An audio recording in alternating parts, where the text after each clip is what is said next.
So I'm going to introduce someone to you, Joanne Acri, who is awesome. And when I met her, she was struggling to make a big decision. And one of the decisions was something that she knew would be fine. And she was bored by the very idea. I could tell her. She didn't want to admit she was bored by it, the idea, but she was. It was so obvious. But on the other idea was something that terrified her because she had no idea what it would look like. But she kind of glowed when she talked about this idea that was terrifying. And I just want to read her little quote that she sent us. I used to be, which is not related to her goal, by the way, but I used to be someone who held a grudge, but now I'm the type of person who knows how to let it go. Yes. Okay. But now back to the fact that I met you when you had no idea what you were doing. I'm going to spotlight you.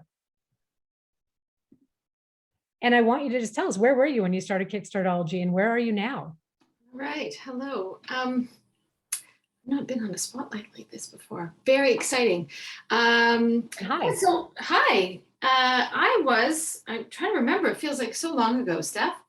And I was at a point where I think I just had used up all of my, I'm going to tell the same story I kind of told you before, Steph and Jean. I was stuck. I didn't know what to do. I didn't know how to move forward. I was debating whether to start a business or not. And there was lots of kind of drama around that. And I just run out of ideas and run out of things to do. And I think I met Stephanie through Nadine. I'm just pointing down at you. And I had probably joined something very similar to this and kind of listening to all of this stuff. And I thought, okay, well, I'm going to give it a try just so I can be the person to prove that it doesn't work. And I was like, I knew it wasn't going to work. And I knew that, I was like, what am I going to lose? I'm going to lose a little bit of time and a little bit of money. And then I can tell Stephanie, this did not work. And you were completely wrong. And then to my chagrin, it actually did work. And I've now been in this program for, I think I'm pushing 2 years, I think. Is it? Like, I never want to leave. I'm going to be the person that's didn't want to join. And now I'm going to be that party guest that never leaves. But it really, to say it changed my life would be a bit dramatic, maybe, but it really did.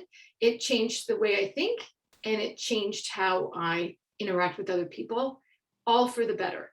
And I like to give you all the credit, because I think if I left to my own devices, I would not be doing what I'm doing right now. Well, you had to do the hard work, right? I just gave you the tools, but I'd like you to tell them. So what are you doing now? You're considering, do I get a corporate job or do I start my own business? I'm a recruiter.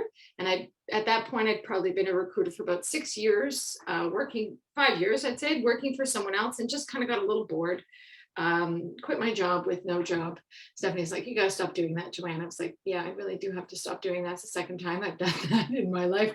And then I just didn't know what to do. And I don't know how to start a business. I never would have thought I was an entrepreneur or anything like that. And it has kind of really helped set the goals and then build, have the tools and build all the habits that I needed to kind of get there. And it was terrifying, but I knew that I wasn't doing it by myself, which I had the group here. I have partners that I work with as well. So I was surrounding myself with very smart, like-minded women, which is very helpful. Sure. Oh, go ahead. So what do you do though, when you're like, okay, I think I want to start a business. I know what the fuck I wanted, what to do. What do you do? As an entrepreneur, that happens often, right? Like that's a recurring problem once you decide to go down a path of the unknown. It's like, now what? Right? Yeah. Well, the line I keep telling myself, and I tell everybody that when everyone, seems to people always ask, what's your best piece of advice? I say the same thing. I said, when I don't know what to do, I am figuring out how to figure it out. And that puts my frame of mind in the right spot. And I don't need to know how to do it. I don't even know how to figure it out, but I'm one step before knowing I'm figuring it out, how to figure it out. And helps. I don't know what kind of magic you've got here, ladies, but it totally works. And it started really with that. I'm gonna actually just stop because there's a little, I just want to rewind for a second and just talk a little bit about how you came to thinking that way. And it's because once you made the decision, at one point we had a session and you were like, I need to figure this, I don't know how to do this, so I just don't know how to proceed. And sometimes with ourselves, when we don't know how to do something, we feel stuck. But if a friend of ours asked us, how could I do this? You're like, Google I it. got all the advice in the world. Yeah. Do whatever, right? But with ourselves, we have these weird little blocks. And it was that simple. I said to you, like, well, what would you tell a friend? You're like, Google it. I'm like, have you done that? You're like, no. And you did, and you're like, oh yeah, no, this is easy. But it was a small thing, and it can happen with bigger things, right? And if I had told you this, you'd be like, no, I only get stuck with the big things. But here's the thing. It feels very different to just be like, I don't know, versus I don't know how to do this, but like, if I were to figure it out, how would I start? And that gets us into motion. And that's the key, is to get into motion, because you're not going to learn by just sitting there going, oh no, I'm stuck. And then right? you get paralyzed. And then you have to go back, and that's fine though. Yeah. Or I get frozen. It's like I just get like, oh my gosh, I don't even know what to do. And then I also think you might have said this to me too, probably. I don't know who else would tell me this. What if it was easy? And if it was easy, then everybody would be doing this. But it just kind of it starts to make me think about things in a different way. Well, what if it was really easy? Like, then what would you do? I was like, oh no, now it's like, oh, of course, you just do it and it would be easy, but it's not easy. So you have to, that also kind of helped move me along. I have a question, since I assume there's people watching this who are hunting for new jobs themselves or thinking about a job change. We're talking about great, or starting their own business, the whole great resignation, et cetera, et cetera. What, from like a coaching, what you've learned through coaching lens, like what are some helpful thoughts for women who are on the fence about, might be diminishing their own skills, might be looking at job applications and going, oh, I could never do that. Like, what would you say to them? How much time you got? Well, I'm sorry if anybody's kind of hear me. I see the same things a lot, especially about this. Right now is a great time to find a job, because there's lots of jobs and there are more jobs than people. So if there's a time for you to look for a job, it should be now. And I tell people all the time that a job description is a company's way of doing a very kind service to you, and they're putting a problem. This is their problem, and they're writing it all on a piece of paper for you, and they're ranking it in their problems are ranked from the most important at the top to the least important at the bottom. And if you can get the first 5, maybe 5 or 6, I think you got a good chance at getting a call. And that's what you really want. You want them to call you, and you want to get a chance to speak with someone. So if the job description is the problem, your resume needs to be the answer to that problem, and they have to kind of match up together.